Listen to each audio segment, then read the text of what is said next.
My name is Jessica. I am 27, and this Christmas was supposed to be the first one I spent for myself instead of saving everyone else.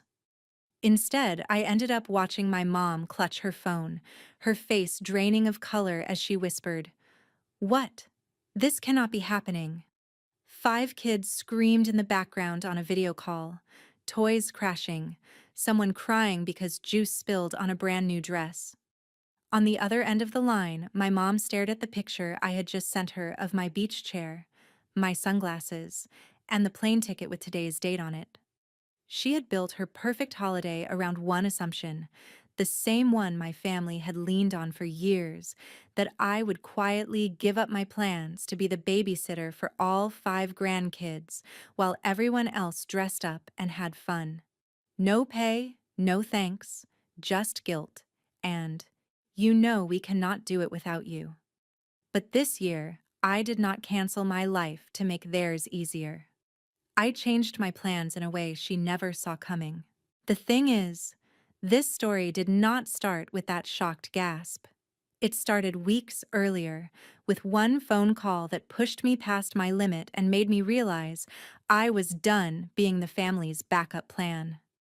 If you have ever been treated like the automatic babysitter just because you are single or do not have kids yet, stay with me until the end and tell me if you think I went too far or not far enough. 2 weeks before that chaotic video call, my phone lit up with my mother's name just as I was finishing a late report. I had been working overtime for months so I could afford a solo Christmas trip I had planned since summer, a quiet little rebellion I had been clinging to like a lifeline. I answered on the third ring. "Hey, Mom." Her cheerful voice hit me like a warning siren. "Jessica, perfect timing. I have the most wonderful plan for Christmas, and you are going to love it." My stomach tightened. When my mom said she had a plan, it usually meant she had a plan for me. "Okay. What kind of plan?" "You know how your sister and your brother are bringing the kids this year," she began, her tone too casual. "And they really deserve a night off? They work so hard. We were thinking you could watch the kids for a couple of days while we get everything ready and have some adult time. It will only be 5 kids. You are so good with them." There it was. 5 kids. 2 under 3, one in the middle of a dinosaur phase, and a pair of noisy twins who treated every room like a jungle gym. "Mom, I already told you I booked a trip for Christmas. Remember? The beach place I have been saving for all year." She went quiet for half a beat, then laughed it off. "Well, of course, but you can move that, right? It is not like you have a husband or kids to worry about. You are flexible. Your family needs you." Flexible. That word burned. What she really meant was that my time, my job, my life were all optional compared to everyone else's. I stared at my half-packed suitcase in the corner. Plane tickets, non-refundable, vacation days already approved. "I do not know, Mom. I really need this break." "You get breaks all the time," she countered immediately. "They do not. Besides, you love the kids. Think about their little faces when they see you. You would not want to disappoint them, would you?" There it was, the familiar cocktail of guilt and obligation she had poured for me my whole life. Growing up, if someone needed a last-minute babysitter, it was me. When my classmates had parties, I was the one stuck at home with a crying toddler cousin. When my coworkers planned spontaneous weekend trips, I was the one canceling because a sibling had an emergency, and my mother volunteered me without asking. I hesitated, my throat tight. "Mom, it is not about the kids. It is about the fact that no one ever asks if I am okay with it. It is just assumed." "Oh, do not be dramatic," she snapped, the sweetness dropping from her voice. "Everyone else has real responsibilities. You are the only one without a family of your own. You should be grateful they trust you with their children." Real responsibilities. As if my life did not count because it did not look like theirs. Something in me cracked, but instead of shattering, it sharpened. A cold, clear thought slid into place. If they saw me as the built-in babysitter, maybe it was time they finally experienced what it was like without me. I cannot promise anything, I said slowly. I need to think. You do not have to think, she replied briskly. You know what the right thing is. We are all counting on you. Then she hung up, confident the guilt would work like it always had. I sat there, phone still in my hand, pulse pounding against my ribs. For the first time, instead of rehearsing excuses to get out of my trip, I found myself thinking about something else entirely, a question that would not let go. What if this year I let them feel the chaos they always dumped on me? I did something I almost never did when it came to my family. I did not answer right away. I let her words sit there, ringing in my ears, and instead of calling back, I called someone else. Martha did not bother with hello. You have the voice you use when your family is being ridiculous, she said. What happened this time? I told her everything, pacing my tiny living room, stepping around my suitcase as if it were evidence of a crime. The months of planning my trip, the phone call, the way my mom had said real responsibilities, how 5 kids had somehow become my Christmas. By the time I finished, Martha was silent for a moment, which was rare for her. Jess, she finally said, do you realize they do this every year? I did. I just hated admitting it. She started counting it off, year by year. Last Christmas, you skipped your office party to drive 3 hours and watch the twins while everyone else went to a concert. The year before that, you spent New Year's with a fever and 3 toddlers so your sister could get one night out. And remember the wedding you missed because your brother double-booked you as a babysitter? Each memory flashed in my mind like its own little scene. Tiny hands tugging at my shirt while my phone buzzed with pictures of my friends having fun without me. Texts from my mom thanking me and then, weeks later, acting like it had been no big deal. Yeah, I said quietly. I remember. So why are you still letting them? Martha asked. They treat you like a service, not a person. If they really respected you, they would at least ask, not just assign you. Her words hit harder than any guilt text ever had. Because she was right. Somewhere along the line, I had become the responsible one, the single one, the one whose plans were always negotiable. Maybe I should just say no, I whispered, more to myself than to her. Or, Martha said, her voice sharpening, maybe you should stop warning them and let them deal with the consequences. They never give you a heads up before they dump their plans on you. Why are you the one who has to be considerate? I sank onto the couch, chewing my lip. The idea made my stomach flip. Let them feel the chaos. Let them see what I actually absorbed for them every holiday. That would be petty, I said weakly.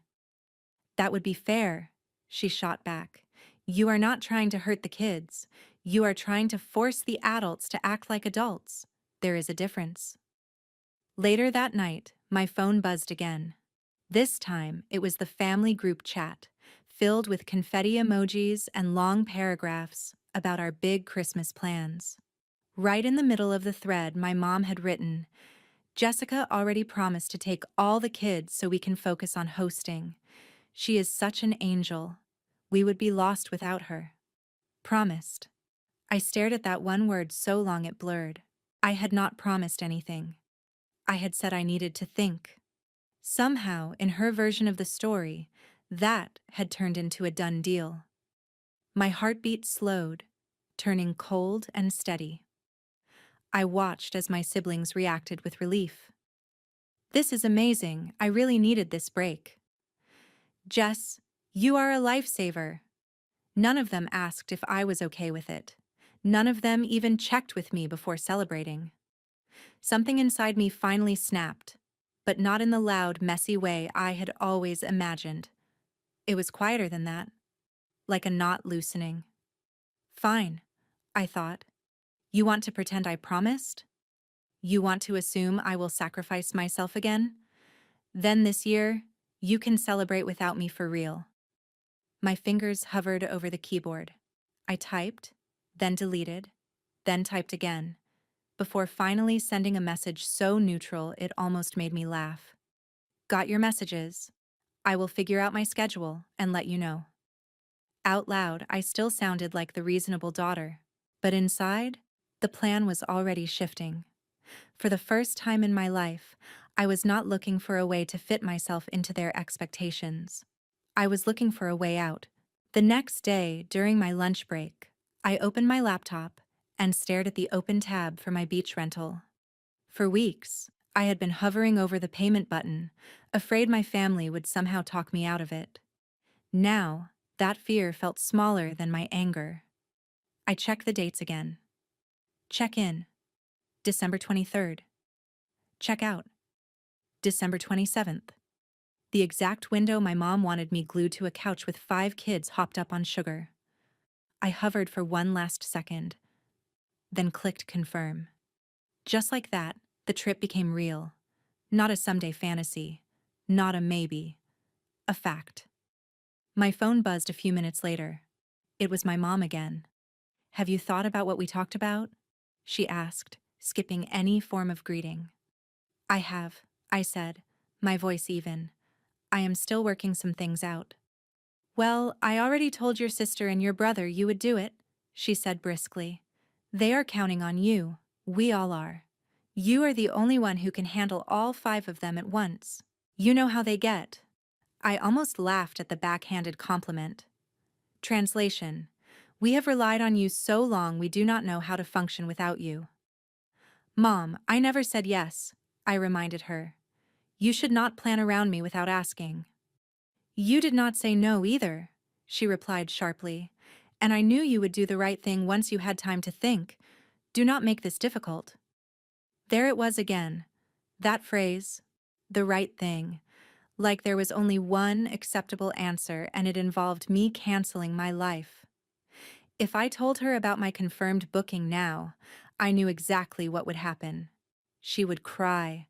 She would talk about sacrifice and family and how disappointed she was in the daughter who did not drop everything. Then she would call every relative and paint me as ungrateful until I caved just to stop the noise. They never gave me much warning when they needed me. They never asked how it would affect my work or my plans. They just decided I would figure it out. So this time, I decided I would give them the exact same courtesy they had always given me. None. "I am still thinking," I repeated calmly. "I will let you know before the holiday."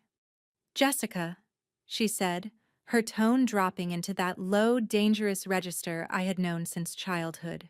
"Do not pull anything dramatic. We have a lot riding on this. Your sister already ordered special outfits for the kids so they can take pictures by the tree. We need someone responsible there while we get everything ready." Responsible, sacrificial, convenient. All the words they really meant. "I hear you," I said. "I will let you know." When we hung up, I did not cry. I did not spiral. Instead, I opened a blank document and started typing out everything I wanted to say, but never had. All the times I had missed out. All the ways they had treated my time like it was free. All the comments about how I would understand one day when I had a family of my own, as if my life did not count until then. The list was longer than I wanted to admit. By the time I finished, my hands were trembling, but not from fear. It was from clarity. That night, I called Martha again and read the list to her.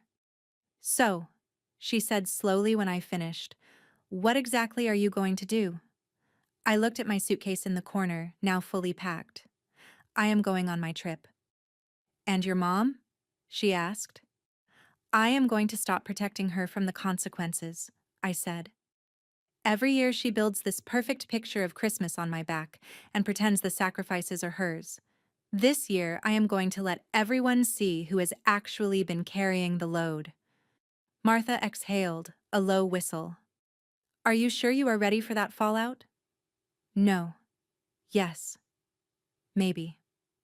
My emotions shifted like sand, but under all of it, something solid had formed. I am tired of being the only one who is scared of upsetting people, I said. If they can casually uproot my plans, they can handle a little surprise. As I lay in bed that night, staring at the ceiling, another question surfaced, one that I knew plenty of people watching this would understand.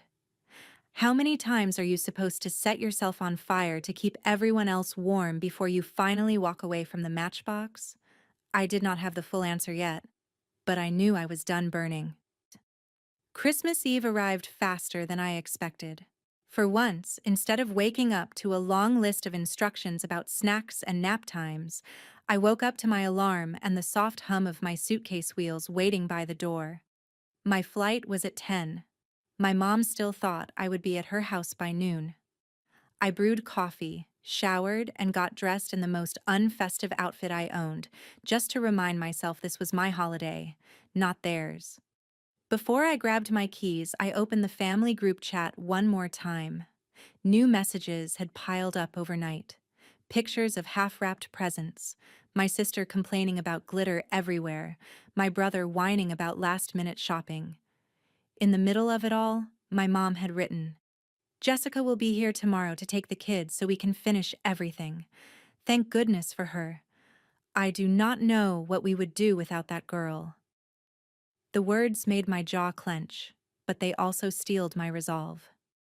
I opened a new private chat with my mom. My fingers shook, but I kept typing. "I wanted to remind you that I never agreed to watch the kids this year. I will be out of town over Christmas. I hope you all have a great holiday, but I will not be babysitting." I stared at the message for a long second, then hit send before I could talk myself out of it. Almost immediately, the typing dots appeared. "Out of town?" she wrote. "What are you talking about? You knew we were counting on you. You cannot just change your mind now." A strange calm settled over me. I took a screenshot of my flight confirmation, complete with the date and destination, then snapped a quick photo of my packed suitcase by the door and my beach hat hanging on top. "I am not changing my mind," I wrote back. "I told you weeks ago I had plans. I am just not canceling them this time." No emojis, no apologies. There was a long pause, then another flood of messages. "You are being selfish. You are ruining Christmas. Ni. You know your sister and your brother cannot handle 5 kids alone." Each accusation rolled in, but instead of sinking, they bounced off like rain against a window.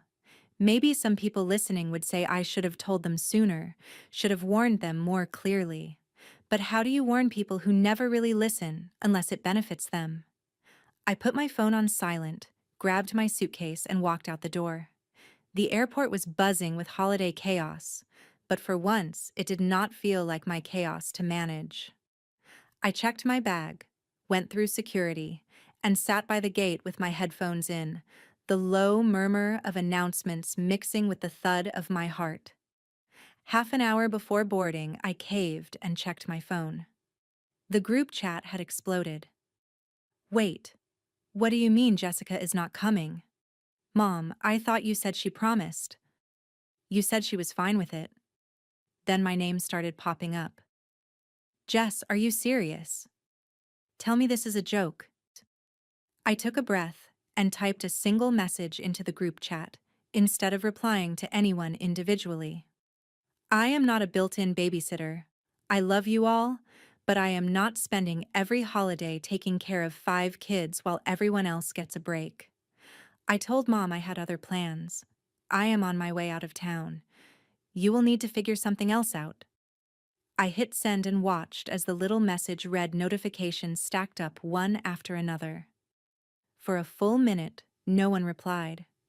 Then my mom finally answered, but not in the group chat. She called.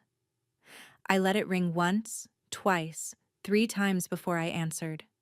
I could hear noise in the background, the sound of wrapping paper and cartoons blaring, and at least one child screaming. "How could you do this to me?" she demanded, skipping any greeting. "Everyone is coming over tonight. The kids are already here. Your sister and your brother have dinner reservations. Do you know how much work I have?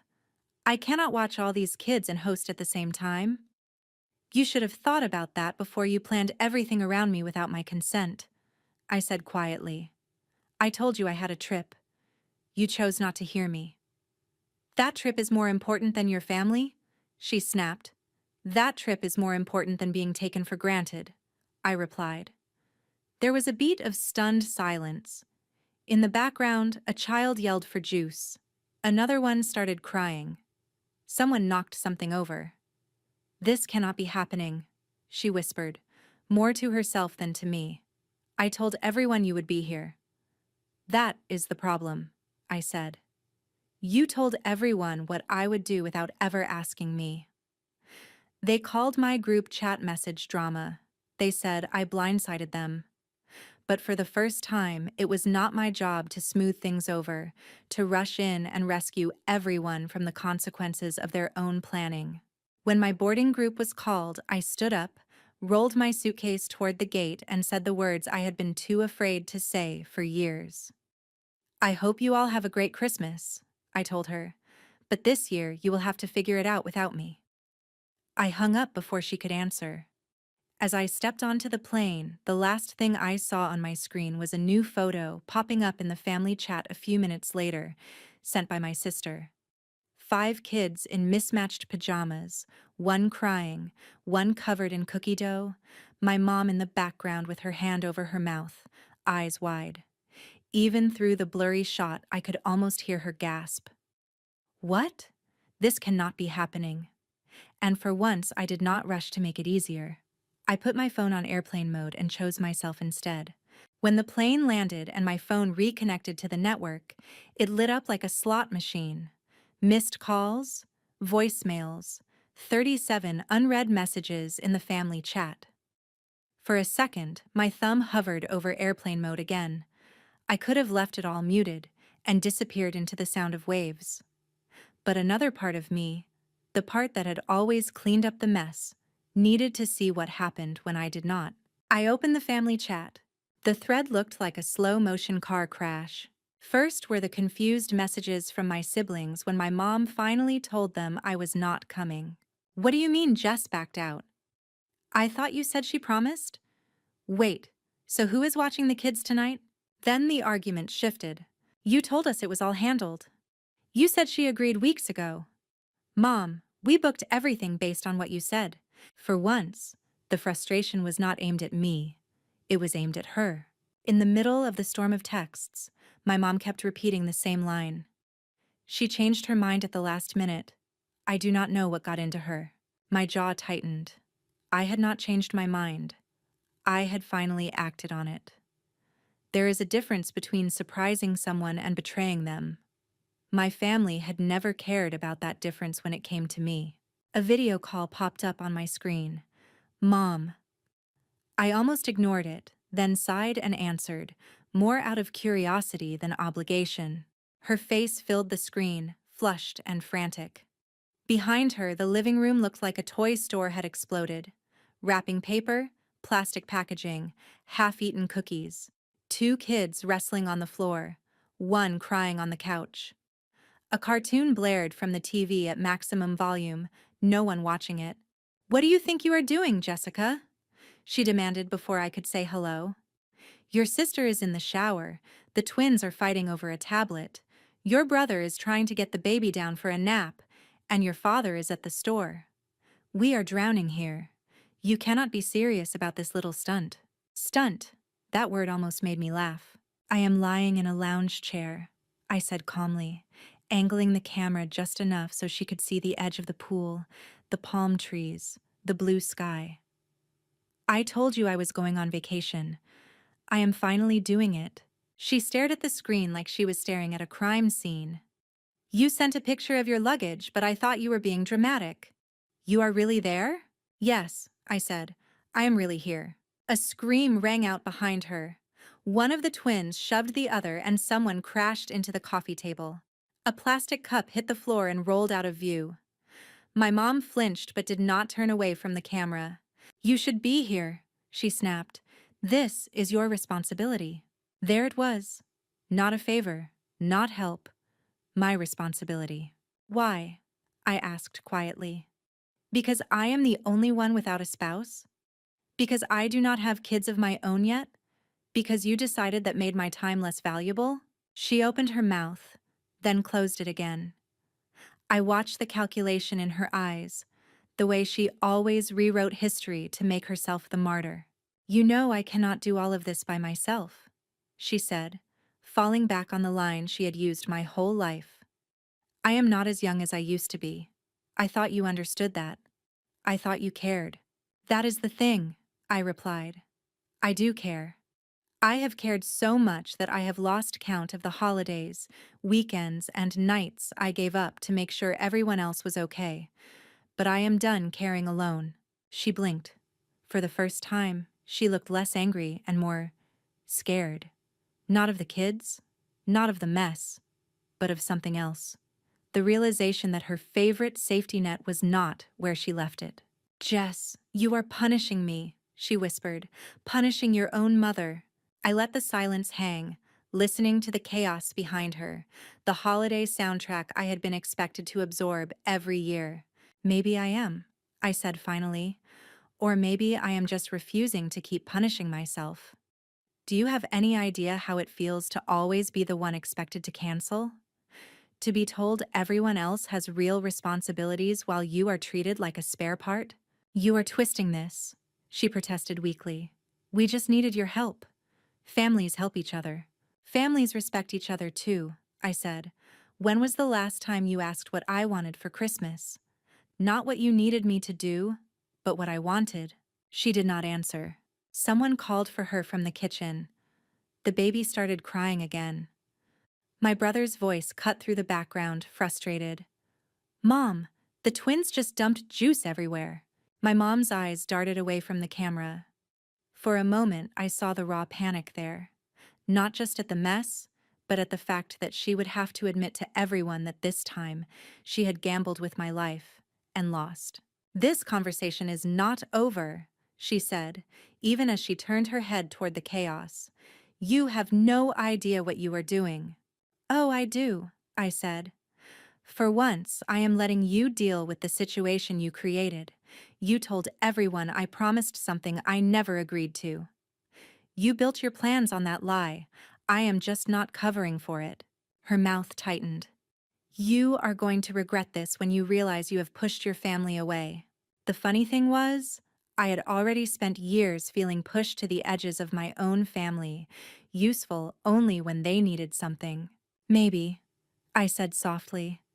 Or maybe you are going to regret realizing how much you have taken me for granted. I ended the call before she could reply. For a moment, guilt surged up, familiar and heavy. I almost reached to call her back. I almost offered to cut my trip short, to race home and patch everything back together. Then I looked up. A kid splashed in the shallow end of the pool, squealing with joy while his parents watched from nearby chairs, laughing and relaxed, taking turns getting in the water. No one looked exhausted. No one looked like they had been tricked into being there. I lay back and closed my eyes, letting the sun warm my face.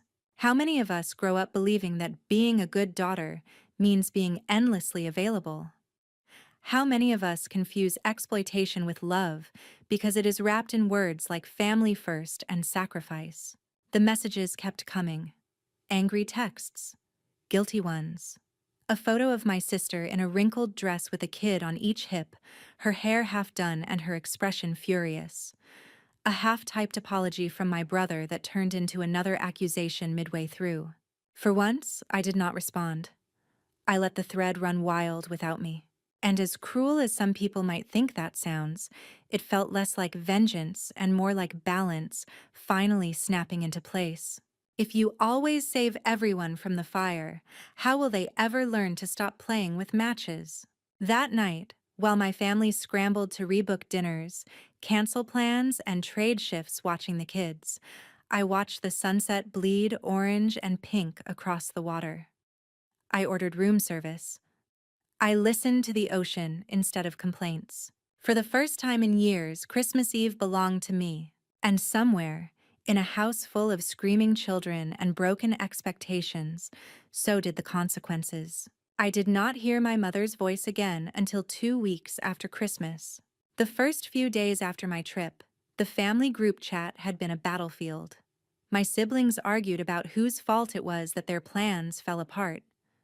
My mom tried to steer the narrative back to me being unpredictable and over-emotional, but some of the messages slipped through her control.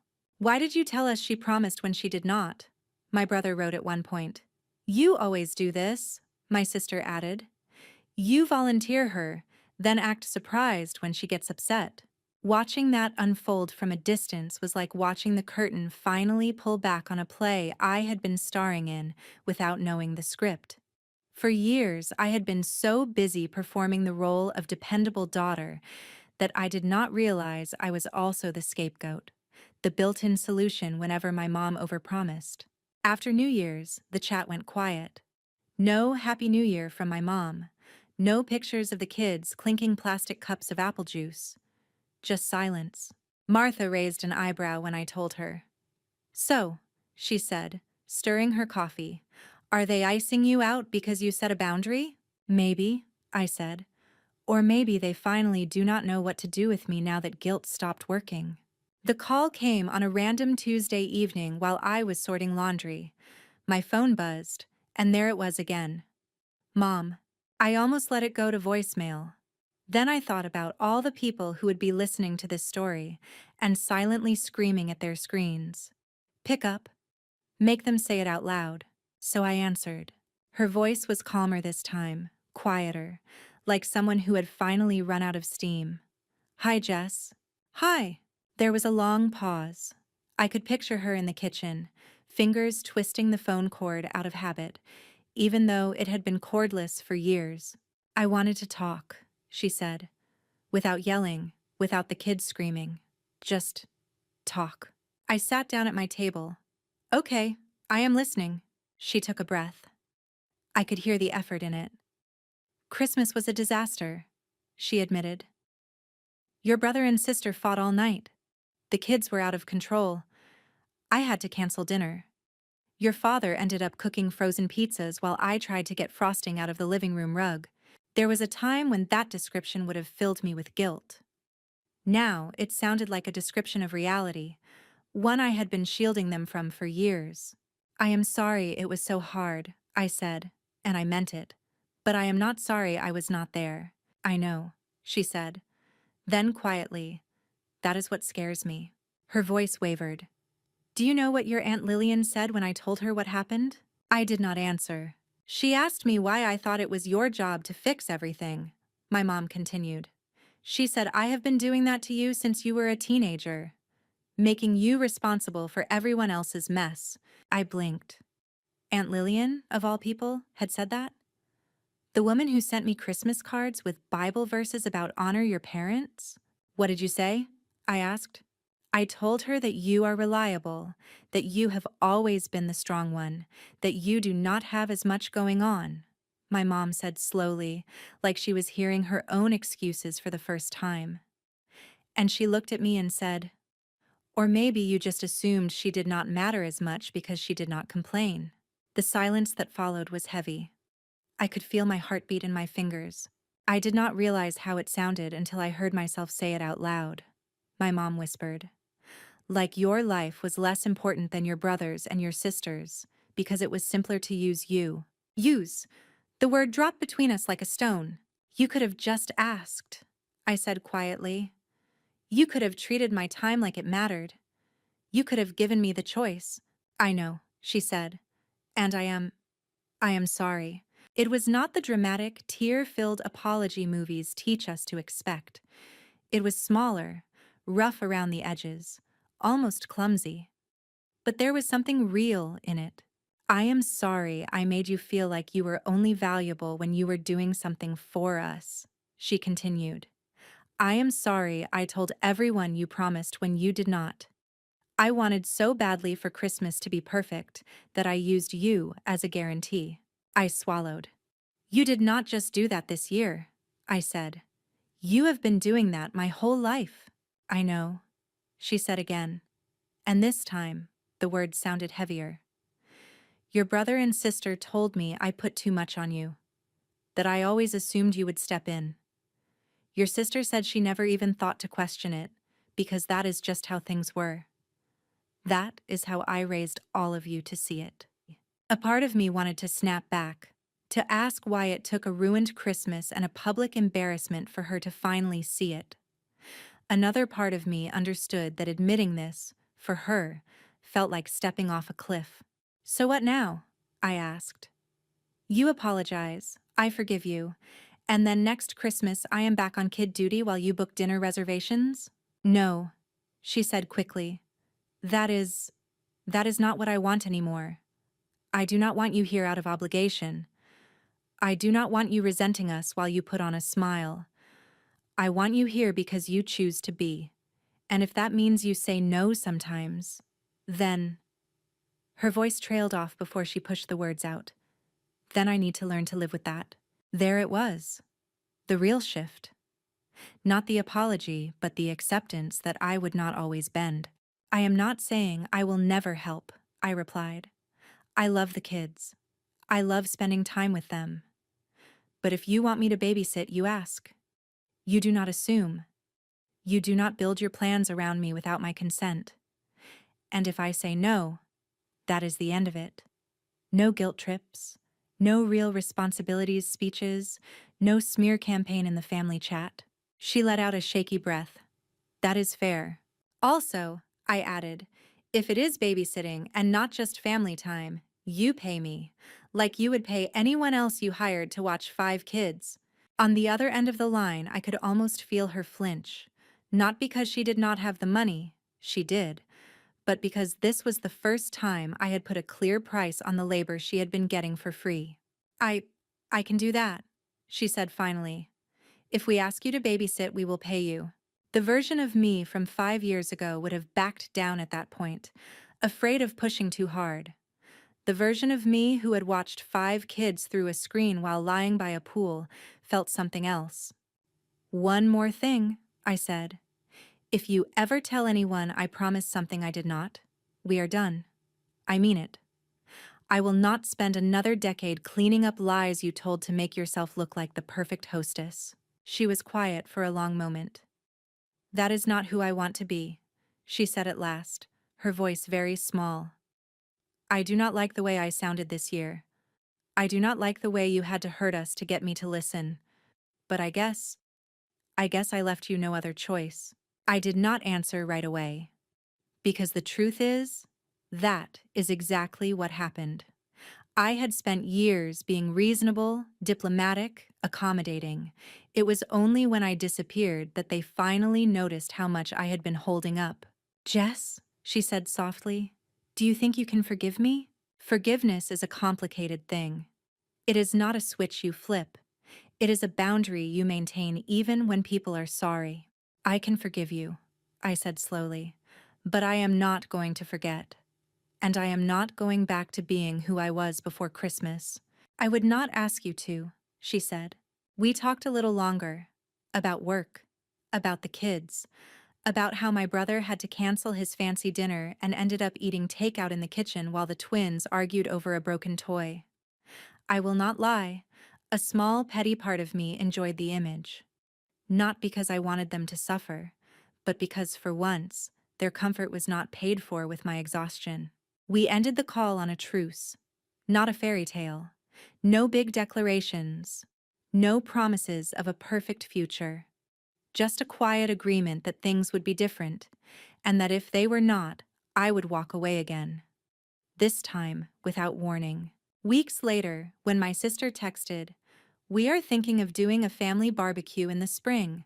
No babysitting, just hanging out. You in?" I believed her.